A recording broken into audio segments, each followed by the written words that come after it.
All right, what's going on, everybody? Matt Bove here in the sports office at WKBW. I apologize in advance for how I sound. I feel even worse. I do not know what it is, but I've been sick for the last couple days. I've been chugging these blue Gatorades. This is absolutely the best flavor of Gatorade, by the way. If you think it's a different flavor, I will say you're wrong. Blue Gatorade is the best Gatorade. Trying to feel better. But one of the things that I was doing while I was sitting on my couch at home was putting together what I think would be a fun version of the Sabres. And this is a balance of what I think is realistic and what I think is smart.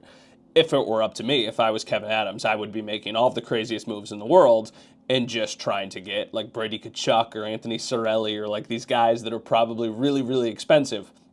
I don't think there's anything too bold that the Sabres could do. But what I put together was more of a realistic approach, at least in my head, of what I think they could do, with also a mix of what I think they should do. And the first big domino is buying out Jeff Skinner. I was not at the Kevyn Adams press conference. My colleague Brianna Aldridge was. But the first thing that I asked her once it was done was, what did he say about Jeff Skinner and the potential buyout? And basically it was that he kind of pushed it to the side, ignored it. Where there's smoke, there's fire. I think they are going to buy out Jeff Skinner. When they hired Lindy Ruff, one of the first things I thought about was, how in the world are they going to use Jeff Skinner with a Lindy Ruff team? I still think he's a valuable player. I just don't think that he's obviously worth the contract that he's got. I think they need to turn the page. It opens up $7.5 million this year. I will say that if they are going to buy out Jeff Skinner, they better be using the money and spending up to the cap. And in this exercise, that's what I have them doing. So if they buy out Jeff Skinner, it's going to really stink in 2 years because that's when you've got that $6.4 million cap hit. But with the salary cap rising, I just think you need to kind of take your medicine, you do it, and you figure it out as you go. So that's the first thing. The second thing I have here, signing Ukko-Pekka Luukkonen to a 3-year, $17 million contract. Now, full disclosure, we went over this exercise out in our newsroom with some of my colleagues, some of the other people that I work with, and that was a number that they groaned at because it's probably more than some people expect him to get. This is my reasoning for that. I think that if you were going to get him on a shorter term, you will need to pay him more than most people would probably feel comfortable with. I think the Thatcher Demko contract is the baseline. That's $5 million a year. But that was a 5-year contract. I don't think the Sabres will want to give him more than 3 years because of Devin Levi. So that means I think the money needs to be a little bit higher. So in this instance, it's $5.67 million a year. I think they qualify Henry Jokiharju and Peyton Krebs. They do not qualify Cal Clegg or Jacob Bryson. More on several of those players later. We start with Jokiharju. This is my proposal. Buffalo trades Henry Jokiharju and a 2024 third-round pick to Tampa for Eric Chernak. I think he's a really good player, and I think he's really difficult to play against, and I think the Sabres need guys like that.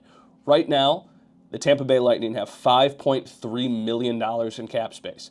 If they want to bring back Steven Stamkos, they will need to move out somebody who makes money, who they don't want to lose.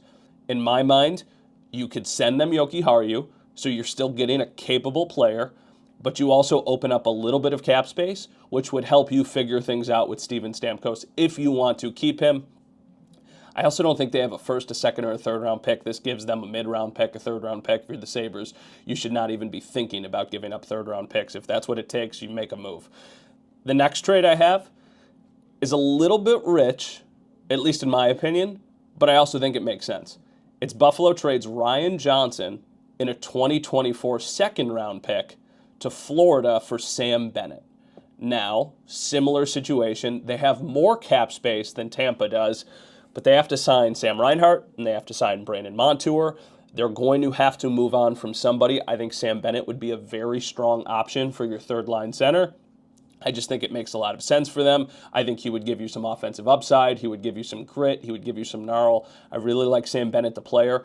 I think in a perfect world, I would like my third-line center on this team to be an Anthony Cirelli, but I like the Sam Bennett idea more than some of the other names I've seen thrown out there. Like Nick Dowd from Washington is a name that I've kind of seen in the rumor mill. Chad DiDomenicis from Expected Buffalo has said that he's heard there's some rumblings with Washington, so that's a name that I think people immediately jump to. I like Sam Bennett more than that. I like Sam Bennett more than Scott Lawton in Florida. I think he's a better option. It also costs something, though, because it would be a trade for a player who's pretty good. That brings us to free agency. This is where I will either win some people over or completely lose some people over. Patrick Kane, 2 years, $10 million. It's a 2-year deal. It's a pretty nice number for a guy who's in the end of his career.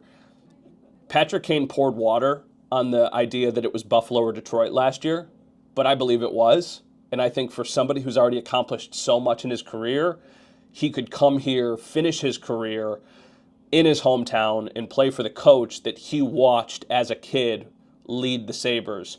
I just think that it makes a lot of sense. I think Detroit will be interested because he was a good player for them last year. But I think Buffalo, it's home. If they wouldn't have started last year so poorly, I don't think it's crazy to think that Patrick Kane would have been a Sabre last year. Now we get to some fun names. 3-year deal for Warren Foegele, $12 million. That's a lot of money for a depth forward, but he can move all up and down the lineup. He was really good for Edmonton. The Sabres are in a point where they will need to overpay for people. So that's why it's a 3-year, $12 million deal. He will get offers from contenders, probably in the $2 to $3 million range, but he's earned a bigger payday than that. So for me, 3 years, $12 million, it's more than he'll probably get from other teams, but I think he's worth it. Then the other one is William Carrier, 2 years, $4.5 million. A name people here in Buffalo are familiar with, a solid depth piece to this team. I just think he could be a really strong fourth-line left winger. And then the last one I have is Jacob Bryson, 1-year deal, $1 million. If Jacob Bryson is your 7th defenseman, I think that's totally fine. I liked his game last year. I don't think he's worth qualifying at 1.9, but I still like the player. So that gives the lineup that we have here as what I put together. There's a lot of different options here. Peterka, Thompson, Tuck. I really liked what Peterka looked like with those guys at the end of last season. I wouldn't want to break that up. Benson, Cousins, Kane, whatever. I think that you could have a better left winger on your second line than Benson at this point in his career, but you have to make sacrifices somewhere. Then after that, Greenway, Bennett, Quinn. That line would have some offensive upside. That line would have some gnarl. I just really like that line. And then the fourth line would be Carrier, Krebs, and Foegele. And then my next forwards would be Yuri Kulik and Lucas Rusek. Then defense, Samuelson, Dahlin, Power, Byram, Clifton, Chernak. That's a little bit weird because those are 2 right-shot guys. I don't know exactly what they would do there. And then Jacob Bryson with the goaltenders being UPL and Devin Levi. So this is my mock off-season for the Buffalo Sabres. More than likely, none of this will happen, but we will get some news on what will happen pretty soon because the buyout window starts Wednesday at noon. So we should learn something at that point, and then the draft is Friday, and then free agency starts July 1. So a lot of things coming for the Sabres, a lot of moves that need to be made. I really do believe that this is going to be a busy offseason for them because I think it has to be. I really do think that if they fail to make the playoffs, it'll be the last year for Kevyn Adams. If he has a strong season, he will keep his job. If he doesn't, I think that there are going to be some serious conversations around that. So I think there's going to be a lot of stuff that happens. This is just my best guess at whatever we could see, and we'll go from there. But let's enjoy the next week or so, and I'll talk to you guys soon. Bye.